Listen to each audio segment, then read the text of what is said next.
Double Edge TV. I'm your host, Derek Carey.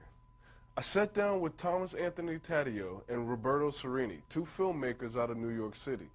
They joined me to speak about their new feature documentary entitled Actor. So sit back, relax, and enjoy the show. The original idea was in my head from a party. I was at a party in Hollywood when I lived there, and there was a lot of celebrities there, and I had this weird thought in my head. I actually saw Francis Ford Coppola was the biggest celebrity I saw at the party. And I had this idea in my head that, like, if somebody was to get killed, everybody could piece together the storyline of what happened that night, because you always remember your moment of meeting a celebrity. So everybody at that party has a moment in time where they go, oh, I saw Francis Ford Coppola, he was doing this, he was in the kitchen, he was there. So you could actually put his night together by everybody else at the party in detail. Now, I could forget everything else that happened there. And then we went from there. Right. And then they would all have different opinions of the person they saw, depending on how they felt about Francis Ford Coppola. Because none of them, per se, knew him personally, but they all know of him, like most celebrities that you meet. So you might like Francis Ford Coppola, you might not like him, so depending on how or who you're asking, you might get a different opinion of what he's doing and who he is. So that incorporated with, you know, the fact that you're going to remember the night, you could basically piece together a quote-unquote murder mystery based on, you know, A, this person's celebrity, and B, how they feel towards him. But the intrigue is that it's not really Francis Ford Coppola, it's this idea of him, and it's based on, you know, 100 people's different perceptions of this person, which is built by the media and all these different streams of consciousness that come into you, and not firsthand knowledge of actually knowing this person. So we're kind of playing with the idea of identity, who people are, how the identity of a famous person changes once they become famous, and basically how it becomes murdered by the media and their celebrity status. It's almost a type of suicide when you become famous to your identity. You know, it is a documentary. This is the narrative thread of it.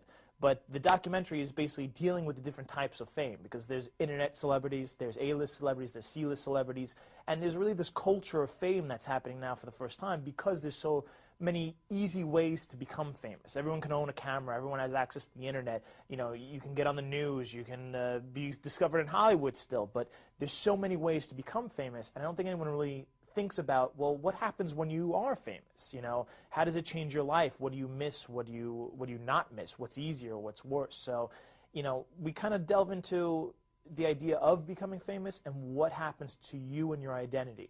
And this narrative story that we base the story around, the documentary, is really the backbone of this larger documentary that deals with fame in a bigger sense. Sure. And individual people think they know a celebrity. You say you know Brad Pitt backwards and forwards. You've never met the guy, but you read everything about him. You see every one of his movies. You're convinced you know everything about him. So we play on that. And we have a friend who's actually in a reality TV show. So we brought him in. We interviewed him. We asked him what it was really like being on a show, what he thought, and what the producers actually said, and what went on behind the camera, and tried to get his opinion on it. But he actually has talent. Right. There's a lot of reality TV stars, you know, like Big Brother type shows. What do those guys do? What's their talent? Just nothing, but you wanting walk in the fame. street and you go, oh, that's the guy from Big Brother. Right. They've become famous. At least our friend has a skill at something, so we're just trying to analyze all that, because that's the modern times. That's what's going on right now. That's what the world is about. How many? There's more reality TV shows than anything, isn't there? I mean, it's its own genre. It was a genre produced out of this time, and it's everybody's talking about a different celebrity. In fact, there's over 21 people that are interviewed in this film, and they're all talking about a different celebrity. But the point is they're talking about celebrity as a word, meaning like I have an opinion about this particular celebrity. It could be any celebrity. So the concept was, in our film, we kind of do these recreations where they're all at a party and they're all talking. It feels like they're all talking about one person when they're actually all talking about individual different celebrities. So the camera's point of view is from the celebrity. What's it like when you're out in a crowd and everybody's looking at you? What's it like when every time you turn somebody's whispering and everybody's trying to get a photo with you and every girl's trying to sleep with you and somebody walks by and they hate you. They hate you. What does it feel like? So we thought if the camera was that celebrity, the audience could have a moment of being in a celebrity's shoes. Be careful what you ask for. You think, oh, I wish I was famous. Yeah. You can't walk down the street, you can't do anything. You know? You take a look at like Heath Ledger, and I mean, there's a long list of celebrities that end up either killing themselves or overdosing, which is, I mean, another form of suicide in a weird way, due to their celebrity status. Like, would they have killed themselves? Would they have met an untimely fate if they weren't famous? So we take a look at that and say, you know, is it all these opinions that barrage you and constantly knock down your identity? Do you lose a sense of self and a sense of control over yourself? And that's what causes you to, I don't know, do drugs or commit suicide.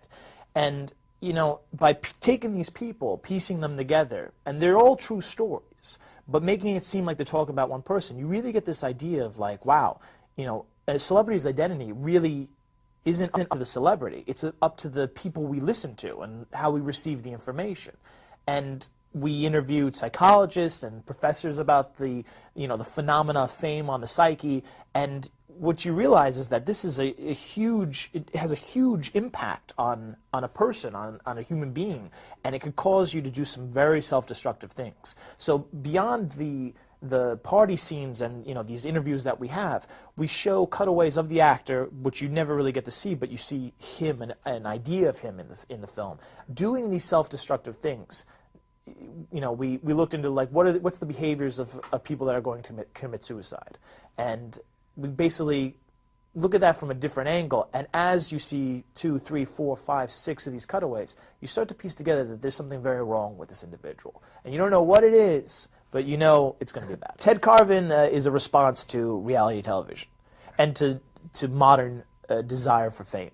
It's a fake reality television show called Who Wants to Be the Next Reality Television Person. As you're watching the film, you don't realize you're watching a reality TV show. No. It's presented to you, a guy's watching TV, our main character, which you never see or hear, and he's flipping through these channels, and it looks like he's landed on an old 50s TV show. It's Jack black and Parr. white, Jack Parr kind of thing. It's kind of cheesy. He's talking about Elvis going into the army. And slowly throughout the film, you realize that that's not what it is. It's actually people they're contestants on the Next Reality TV Star, Who Wants to Be Next Reality TV Star show. And this is part of their challenge, is to go on this... To recreate these this type of ridiculous 50s scenarios. talk show. Right, but how far would they go? And we send people... And we actually were doing this to the real actors. We brought these people in. We told them they're going to be a feature film, and this is the part of the film. But the material we gave them was, we kept pushing them and pushing them. And we pushed them as far as we thought we can go, where we were getting really uncomfortable. But would they keep doing it to be in a film?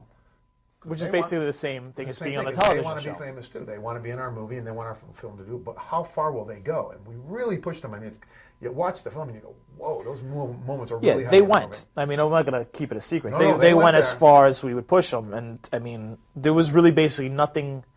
There was no limit to what we can ask, because under the guise of, oh, it's a film and it's fame and it's acting, then it's carte blanche on like what I do and how I represent myself. And what's funny is their identity as people are being affected, because, you know, you're going to watch it, sure, they're actors, but like now you're going to have an image of this person doing these things. So it's really the modern comment on reality TV, like, what are you selling? You're selling your identity for what? For fame, you know, for the possibility of fame. That's why in the film we interview a lot of ex-reality TV stars, you know, who survived a Japanese game show, the winners of Survivor Africa, to speak about, like, okay, you've been on, you're famous, many people know you. What is it like now that it's over? Are you still famous? Do you regret doing it? Have you changed as a person? How long did your fame last? Yeah, and you'll be surprised at the answers. It's not necessarily good in the way you think it's going to be good, or bad in the way you're going to be thinking it's bad. And that's what we wanted to present. We found that there's more to being famous that people don't even think about. Sure. And it's something that I think a lot of people want to be, or, you know, generally think about in their normal lives. We have a 12-year-old boy in the film. And we ask him, you know, what do you think you're going to miss when you're famous? You know, what's it going to be like? And he's like, I don't know. And it's so powerful, because you're like, here's the thing. And it just doesn't look know. at this little kid. He has no idea just what he's doing this. All he knows is he wants to be famous, because that's what society's telling him. Fame is awesome. You're going to love it. Yeah. It's everything you've ever wanted. But no consequence. No consequence. Like, he has no, and then, you know, you put that together with, you know, thinking of Heath Ledger and these kind of people, and you're like, holy shit. Let's name the film No Consequence. No. Okay. Well, it's all real. I mean, Yeah. We distinctly tried to bend the genre. You know, we did it on purpose because we wanted to stand out. It's not a traditional documentary. At all. Quasi-documentary, I don't know. It's kind of a, definitely, it's not a, where just people sit there and give you facts and you learn something. I watched Taxi to the Dark Side last week. Great documentary. But it's just factual, and you know, straightforward, and here's some interviews, and here's some facts, and here's some figures. This is a completely different thing. It's on an entertainment level. It's not a Super Size Me entertainment level, but it's different.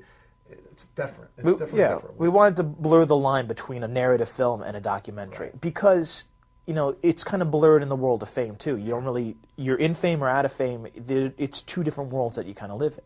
And, you know, the narrative structure is very entertaining in the way we present the ideas, but we were very specific that everything in the film was very real. If it's, be it sex, drug use, if there's physical violence, the stories people tell, even in the narrative side of the film, it's all real stories. It's all real activities. And, you know, I think it brings something to this film that, you know, films generally don't have because there's acting involved. And, you know, you could be a tremendous actor, but when it's real, there's no denying it, you know. And you watch this happen unfold, and it's kind of grotesque in a weird way to watch these raw emotions, you know, be recorded on film in a narrative structure.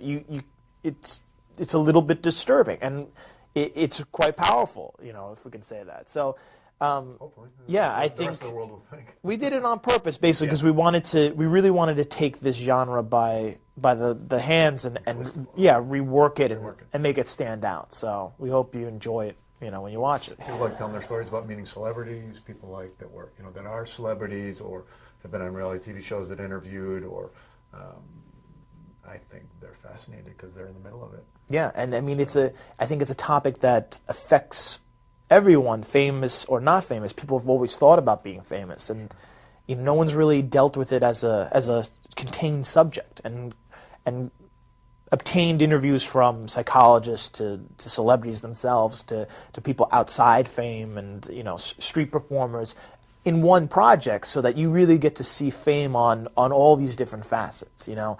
And you know, people are excited. They thank you for the interview. Thank you for asking me this question that the media never really asked me, because they just use me as an icon, as a tool to sell or to move or mitigate. It's, you know, thank you for asking me about me as a human being, as one identity versus an identity that the public owns.